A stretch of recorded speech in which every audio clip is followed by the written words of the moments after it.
hoping for an update on medical supplies into Gaza.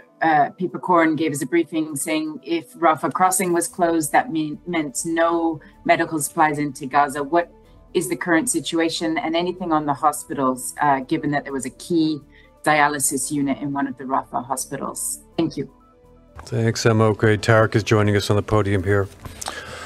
Thank you, Emma, for this question. Indeed, the closing of Rafah crossing, closure of that crossing is putting us at a difficult situation when it comes to movement of people, medical workers, rotation of UN staff and emergency medical team staff, but more importantly also on the supplies. We didn't have any supplies coming. The last medical supplies that we got in Gaza was before May 6th.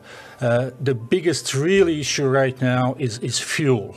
WHO health facilities, health partners need somewhere between 1.4 to 1.8 million liters of fuel per month to have hospitals functioning. There was only 159,000 liters of fuel that entered Rafah for all humanitarian partners, and that's clearly not sufficient. And I don't have to remind you what does it mean of not having fuel in hospitals. There is only 13 out of 36 hospitals that are partially functioning right now in Gaza. If you don't have fuel, you can't really run generators, and if you don't have electricity, people who are on a critical support in intensive care units are at risk. You can't perform C-sections on pregnant women. You can't really do surgeries, and you can't really maintain in life the newborns as well.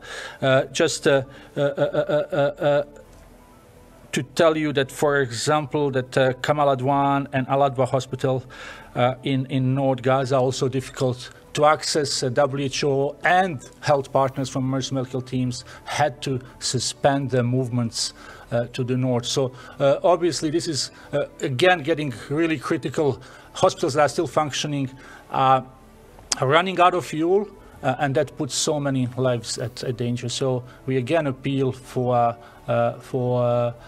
access, first of all, and then obviously our appeal that current military operations in Rafah are putting countless lives at risk.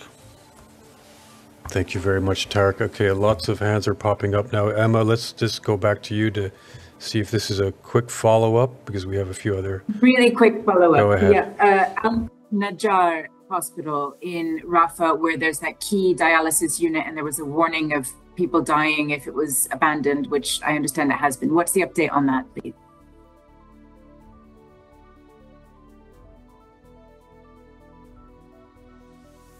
Look, it's as I said, there is a risk really that there are hospitals that fall within blocks of what's under evacuation order, and that's 5 hospitals, 2 in Rafah and 3 in the north of Gaza, 9 primary health centers, including 4 in Rafah and 5 in North Gaza. So if these hospitals are to stop functioning, then obviously people are we will lose more lives. MSF had to leave the Indonesian field hospital a few days ago. So we are in a situation, first, we don't have medical supplies, we don't have a fuel, we have hospitals that are under evacuation order, we have a situation where we cannot move physically, WHO, but also emergency medical team. And let me just remind you, there is 18 emergency medical teams from different countries that are doing great work in trying to help health workers of Gaza. And these health workers from emergency medical teams, from international NGOs, also need to do rotations, and we need to rotate staff. But let's not forget the people of Gaza who have nowhere to go. So we are really in a critical situation, trying to do the best we can. But obviously, if there are military operations, if there is no access, we will just see more suffering. We will have more lives being lost, and we will be sitting here again in a few days' time and next week, and just producing again our appeals. But we hope really that one day and sooner than better, these appeals will be heard.